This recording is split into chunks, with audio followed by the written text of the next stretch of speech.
Finally আমি আহি পালোঁ বৰজং বিলখনৰ ওচৰে পাজৰে, মানে বৰজং বিল বুলি ক'ব লাগিব আৰু। তো সেই বৰজং বিলত আমি এতিয়া যাম। তো তাত যোৱাৰ আগতে এনেকুৱা এটা ৰাস্তা আছে, তো খুব ভয়ানক আৰু এইবিলাকত বাইক আমি লৈ যাব নোৱাৰোঁ এইখিনি ৰাস্তা মানে আচলতে দলং হয়, ঠিক আছে। তো মই দেখুৱাব বিচাৰোঁ দলংখন এনেকুৱা দলং, মানে এই দলংখনৰ ওপৰেদি আমি বাইক লৈ যোৱাটো নিবিচাৰোঁ, কাৰণ খুব মানে অৱস্থা কাহিল আৰু। তো হয়তো কিবা এটা হৈ যাব পাৰে, বাইকৰ ওজন মানুহৰ ওজন একেলগে গৈ পিনে। তো চাওক, যদি আপোনালোকে আহে তো নিশ্চয় জানিবা যে এই দলংখন এটা আছে। তো চাওক দলংখনৰ অৱস্থা কি, ভগৱান, এনেকুৱা অৱস্থা যে যদি ভৰি ডুবিও যায় ইয়াতে তো বহুত কষ্ট পাব, ভৰিখন উঠি যাব ছাল বাকলি, ঠিক আছে। চাওক এনেকুৱা। তো ঠিক আছে, যদি আহে তো অলপমান সাৱধানে কিবা কয় খোজ কাঢ়িব লাগিব আৰু। চাই থাকক, এইবিলাকত চব বগৰী গছ, এনেকুৱা বগৰী গছ। এইখিনিত কি কয়, এইখিনিত আমাৰ বনৰীয়া হাতীও আহি কিনে থাকে আৰু। তো যোৱা কেইদিনমান আগতে বনৰীয়া হাতী আহিছিলে ইয়াতে, তো বনৰীয়া হাতী আহি কিনে ইয়াতে থাকি গৈছে কেইদিনমান। তো আহি পালোহে গাইছ আমি বৰজং বিল।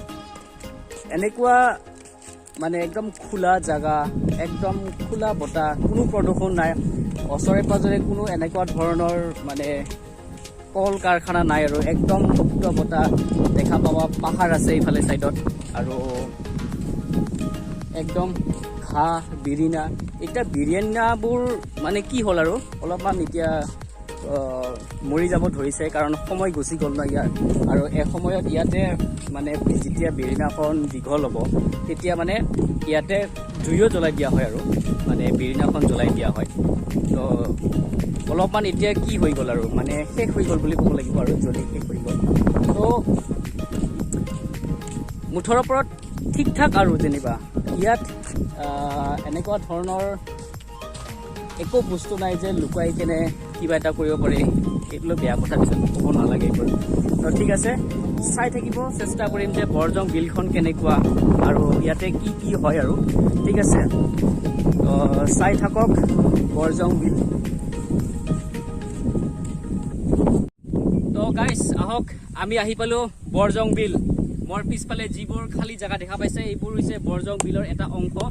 আচল বিলটো হৈছে এইফালে চাইডত, এইবোৰ যিটো দেখা পাইছে নহয়, এইবোৰ যেনেকুৱা আলি নিচিনাকৈ, হয়তো কেমেৰাত ভালদৰে দেখা নাপাবও পাৰে। তো মই একদম ওচৰত যাই কিনে দেখাবলৈ চেষ্টা কৰিম। আহক মোৰ লগতে বৰজং বিলখন চাব। Searching for a longer day, people feeling like the light has just come. We must never stop the way, yeah. এতিয়া বৰজং বিললৈ আমি প্ৰৱেশ কৰিম আৰু বিলখন চাবলৈ, ঠিক আছে। তো চাই থাকক গাইছ। Life is happy but it's so insane. We must merely make a start. Savannah, I'm coming home. এই বিলখনত মাছ কিমান সংখ্যক মানুহে মাৰে, কেনেকুৱা ধৰণৰ মানুহে মাৰে আৰু ক'ৰ পৰা মানুহে এই বিলখনত মাছ মাৰিব আহে, মই নেক্সট ব্লগত আপোনালোকক দেখুৱাম। আপোনালোকে উপভোগ কৰক মোৰ চিনেমেটিক, আপোনালোকে উপভোগ কৰক বৰজং বিলৰ এটা চিনেমেটিক এটা ক্লিপ, ঠিক আছে।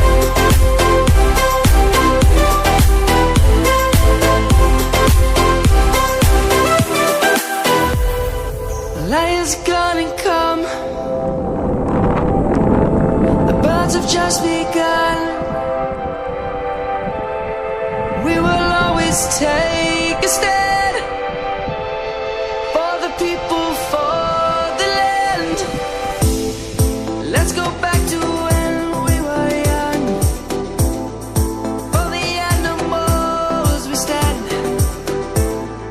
Let's go back to when trees were swung. Kids across the land. Savannah, I'm coming home. Savannah, we'll never be alone.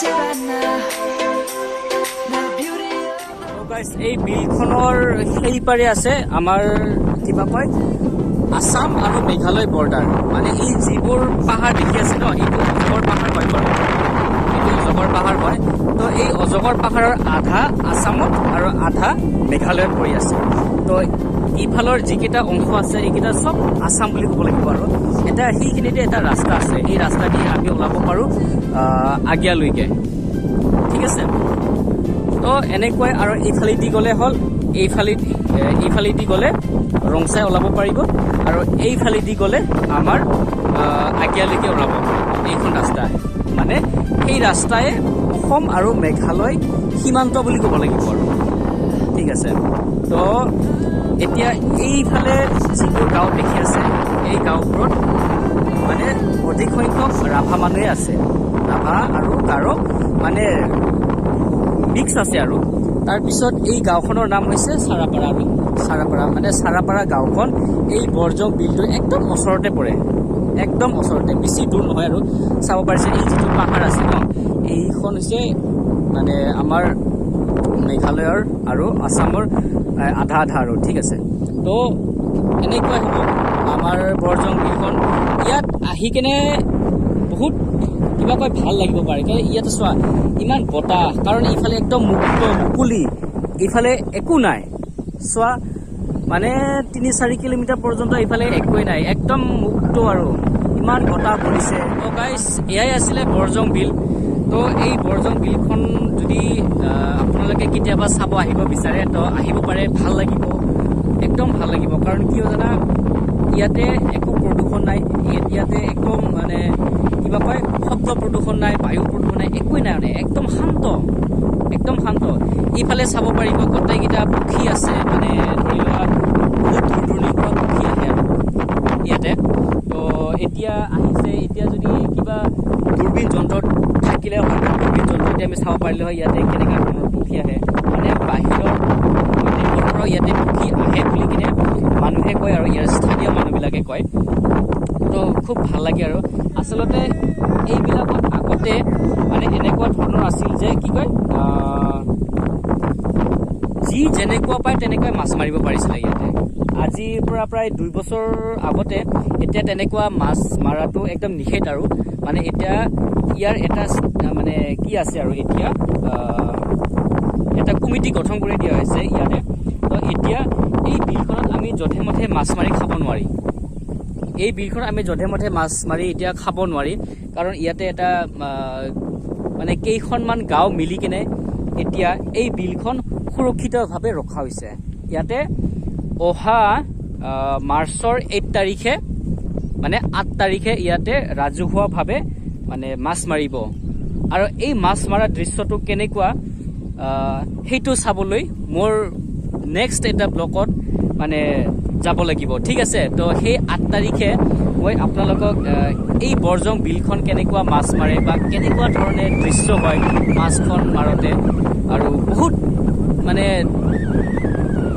মানে বেলেগ গাঁৱৰ পৰা মানুহ আহে বহুত দূৰণিৰ পৰা মানুহ আহে তো মানে ইমান ভাল লাগে যে গোটেই ফিল্ডখন একদম গোটেই মানে বিলখন ক'লা হৈ থাকে মানুহেই মানুহ তো 8 তাৰিখে মই আপোনালোকক এটা কিবা কয় ড্ৰোন শ্বটেৰে এই বিলখনত কেনেকুৱা মাছ মাৰে সেইটো এটা গুৰুত্বপূৰ্ণ কথা মই আপোনালোকক জনাই দিওঁ যে এই বৰজং বিলখনত এইফালে মোৰ পিছফালে যিবোৰ জাগা দেখি আছে এইবোৰ জাগাত আপোনালোকে জানুৱাৰী 1 তাৰিখ নাইবা বহাগৰ আদৰণি চত লাষ্ট তাৰিখে ইয়াতে আহি কিনে ধুনীয়াকৈ পিকনিক খাব পাৰে কিন্তু পিকনিক খাওঁতে এটা কথা মনত ৰাখিব লাগিব যে একদম প্ৰদূষণমুক্ত যেনেকুৱা আমি পিকনিক খাব গ'লে সাধাৰণতে কিছুমান প্লাষ্টিকৰ বস্তু লৈ যাওঁ আৰু প্লাষ্টিকৰ ঠোঙা লৈ যাওঁ তাতে কিছুমান বস্তু লৈ যায় যেনেকুৱা মাংস হওক বা অন্য শাক পাচলি হওক তো সেইবোৰ লৈ যাওঁ যাতে ইয়াত যদি দ্বিতীয়বাৰ বা ইয়াত যদি কোনোবাই কিবা কয় পিকনিক খাব আহে তেনেহ'লে যাতে এনেকুৱা প্লাষ্টিক বস্তুবিলাক নানিব একদম প্ৰদূষণ কৰে আৰু জানাই যে প্লাষ্টিক বস্তু পৰিৱেশ একদম নষ্ট কৰে ঠিক আছে তো যদি আহে তেনেহ'লে প্লাষ্টিক মানে মুক্ত এটা পিকনিক কৰিবলৈ আহিব যদি প্লাষ্টিক মুক্ত পিকনিক কৰিবলৈ আহে ইয়াতে কোনেও বাধা দিয়াত নাই তো বন্ধুসকল এয়াই আছিলে বৰজং বিলখনৰ এক্সপ্লৰিং। তো এই ব্লগটো চাই কেনেকুৱা লাগিলে কমেণ্টত জনাব। ভাল লাগিলে লাইক কৰি দিব আৰু বেছিকৈ ভাল লাগিলে আপোনালোকৰ বন্ধুবিলাকৰ মাজত এই লিংকটো শ্বেয়াৰ কৰি দিব। তাৰপিছত আৰু ছাবস্ক্ৰাইব কৰি যাবলৈ নাপাহৰিব, কাৰণ আপোনালোকৰ মৰমে মোক আৰু এনেকুৱা ধৰণৰ নতুন নতুন ভিডিঅ' বা ভাল ভাল ভিডিঅ' দিবলৈ অনুপ্ৰেৰণা যোগাব। ঠিক আছে, তো ৰাখিছোঁ। চাই থাকক পূৰ্বজ ব্লগছ এণ্ড এক্সপ্ল'ৰছ।